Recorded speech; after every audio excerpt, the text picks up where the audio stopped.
আরো recipe follow না করেও যে এত সুন্দর এত মজাদার একটা রেসিপি বানানো যায় সেটা আগে জানতামই না। তো আজকে হচ্ছে আমি রান্না করেছিলাম মাসালা চিকেন, সাথে একটু চাইনিজ সবজি এবং হচ্ছে রাইসও ছিল। আসসালামু আলাইকুম সবাইকে, আরো একটি ভিডিও নিয়ে আপনাদের মাঝে চলে আসলাম রোজিস কিচেন এন্ড ব্লগ থেকে। আমি রোজি। আশা করি যে যেখান থেকে আমার এই ভিডিওটি দেখছেন সকলে ভালো আছেন এবং সকলকে জানাচ্ছি আন্তরিক অভিনন্দন। তো যারা এখনো আমার চ্যানেলটি সাবস্ক্রাইব করেননি অবশ্যই সাবস্ক্রাইব করে দিয়ে পাশে থাকা বেল আইকনটি চেপে দিবেন, তাহলে আমি ভিডিও আপলোড দেওয়ার সাথে সাথে আপনাদের কাছে নোটিফিকেশন চলে যাবে। তো যেহেতু আজকে মাসালা চিকেন রান্না করব তাই হচ্ছে সম্পূর্ণ ঘরোয়া মশলা দিয়ে রান্না করব এবং কারো রেসিপি আমি ফলো করিনি। তো চিকেনগুলোকে আমি হচ্ছে কর্নফ্লাওয়ার আর লবণ আর হচ্ছে গোলমরিচের গুঁড়া দিয়ে মেখে ম্যারিনেট করে রেখেছিলাম এবং হচ্ছে ভেজে নিলাম। তো সেই অংশটা আমার ভিডিও ধারণ করা হয়নি। তারপর যে তেলগুলো বেঁচেছিল সেই তেল থেকে পরিমাণ মতো তেল নিয়ে আমি হচ্ছে এখন বেরেস্তা করে নিব। তো মাসালা চিকেনে সবসময় বেরেস্তা লাগে, তো বেরেস্তা আমি আগেই করে রেখেছিলাম। এখন হচ্ছে পেঁয়াজ কুচি দিয়ে তার সাথে হচ্ছে আমি এখানে দিয়েছি কাঠবাদাম এবং হচ্ছে চীনা বাদাম আর হচ্ছে কিছু পেঁয়াজ একসাথে ব্লেন্ড করে নিয়েছিলাম। সেই ব্লেন্ড করা বাদামগুলো দিয়ে দিলাম, সাথে দিয়ে দিলাম রসুন কুচি, দিয়ে দিচ্ছি স্বাদ অনুযায়ী লবণ। তো এখানে আমি আগেই বলে নিয়েছি আমি আমার ইচ্ছা মতো মশলা দিয়ে করেছি এবং খেতে এতটা সুস্বাদু হয়েছে যেটা বলার বাইরে। দিয়ে দিলাম আরো কিছু মশলা, আদা এবং রসুন বাটা। আর চাইনিজ খাবারগুলোতে সবসময় আদা এবং রসুনের ব্যবহারটা বেশি হয়ে থাকে। তো এখন দিয়ে দিলাম কালো গোলমরিচের গুঁড়া। তো দিয়ে এখন খুব সুন্দর করে কষিয়ে নিব। আর এখানে হচ্ছে যেহেতু এটা মাসালা চিকেন তাই মশলার পরিমাণটা বেশিই হবে। এখানে আমি হলুদ, মরিচ এবং হচ্ছে ধনিয়ার গুঁড়া দুইটাই দিয়ে দিলাম। এখানে মরিচের গুঁড়াটা বেশি দিতে হয়, আর হচ্ছে রঙের জন্য হচ্ছে সবচেয়ে বেশি দিতে হয় মরিচের গুঁড়া। আপনারা চাইলে কাশ্মীরি লাল মরিচের গুঁড়া দিতে পারেন। আমি যেই মরিচটা খাই সেটাই দিই। যেই পেঁয়াজ বেরেস্তাগুলো করে রেখেছিলাম এখন সেই পেঁয়াজ বেরেস্তাগুলো দিয়ে দিলাম, দিয়ে খুব সুন্দর করে কষিয়ে নিব। এবং হচ্ছে কষানো যত সুন্দর হবে মাসালা চিকেন কিন্তু খেতে তত বেশি স্বাদ হবে। এখানে আমার মনে হয় চিকেন পাউডার ব্যবহার হয়, কিন্তু আমার ঘরে আজকে চিকেন পাউডার নেই, তো আমি চিকেন পাউডার দিতে পারলাম না। তো এখন হচ্ছে ভেজে রাখা চিকেনগুলো দিয়ে দিলাম।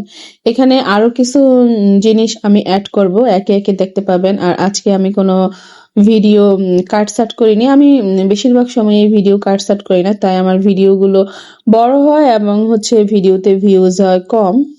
তো যারা যারা আমার চ্যানেলের সাথে আছেন তাদের সকলকে অসংখ্য ধন্যবাদ।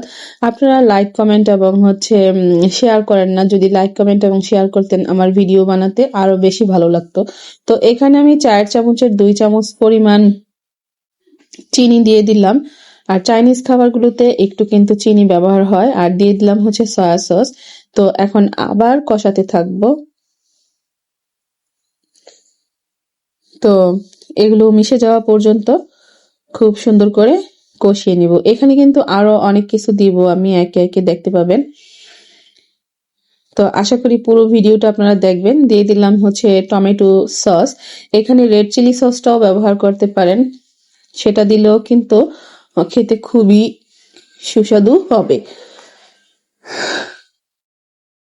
আমার তো প্রচন্ড ঠান্ডা লেগেছে, যে কারণে হচ্ছে ভয়েসটা কেঁপে কেঁপে আসতেছে এবং হচ্ছে কাশি হওয়ার কারণে আমি আবার ভয়েস ওভারটা কেটে আবার শুরু করলাম। তো টমেটো সস দেওয়ার পরে আবার কষিয়ে নিচ্ছি। এখন এই পর্যায়ে দেখেন একটু ঢেকে দিয়েছিলাম, পরে একটু ঝোল ঝোল উঠে আসছিল। তো এখানে কিন্তু কোনো পানির ব্যবহার করিনি আমি এই পর্যন্ত। তো টমেটো দিয়ে দিলাম, টমেটো দেওয়ার কারণে কিন্তু আরেকটু পানি উঠে আসবে। তো তারপরে এখানে হচ্ছে আমি আরো কয়েকটা জিনিস দেব। একটা হচ্ছে স্প্রিং অনিয়ন এবং হচ্ছে ক্যাপসিকাম। আমি এখানে গ্রিন ক্যাপসিকাম ব্যবহার করলাম, আপনারা চাইলে লাল, সবুজ, হলুদ তিনটাই দিতে পারেন। আমি একটা ছিল ঘরে, একটাই দিলাম। তো এগুলো থেকে কিন্তু আরেকটু পানি উঠে আসবে। তো আবারও কষিয়ে নিব খুব সুন্দর করে। তো যেহেতু এখানে কোনো পানির ব্যবহার হবে না। তো এটা কিন্তু খেতে খুবই ইয়াম্মি হবে। আর দেখেন কালারটা কত সুন্দর হয়েছে। এখানে যদি কাশ্মীরি লাল মরিচের গুঁড়া দিতেন তাহলে কিন্তু আরো বেশি, যদি দিতাম তাহলে আরো বেশি সুন্দর আসতো কালারটা। তো এই তো এখানে কয়েকটা সবুজ মানে হচ্ছে কাঁচামরিচ, যেটা কয়েকটা কাঁচামরিচ ফালি করে দিয়ে দিলাম, যেহেতু মাসালা চিকেন তো এটা ঝাল হবে, এটাই স্বাভাবিক। তো সাথে আমি আজকে চাইনিজ সবজি এবং হচ্ছে এগ ফ্রাইড রাইস করেছিলাম। তো সেই ভিডিওটা আরেকদিন দিব, আজকে দিতে গেলে দেখা যাবে ভিডিওটা বড় হয়ে যাবে। তো যাই হোক, আমার রান্না কিন্তু কমপ্লিট হয়ে গিয়েছে, এখন আমি এটাকে পরিবেশন করে নিব। তো আমার এই আজকের ভিডিও আপনাদের কাছে কেমন লাগলো, যদি ভালো লেগে থাকে অবশ্যই লাইক, কমেন্ট এবং শেয়ার করে দিবেন। আর যারা এখনো চ্যানেল সাবস্ক্রাইব করেননি অবশ্যই চ্যানেল সাবস্ক্রাইব করে দিয়ে পাশে থাকা বেল আইকনটি চেপে দিবেন। তো আপনাদের কমেন্ট পেলে আমার ভিডিও বানাতে অনেক অনেক ভালো লাগে, সেটা আমি আগেও বলেছি।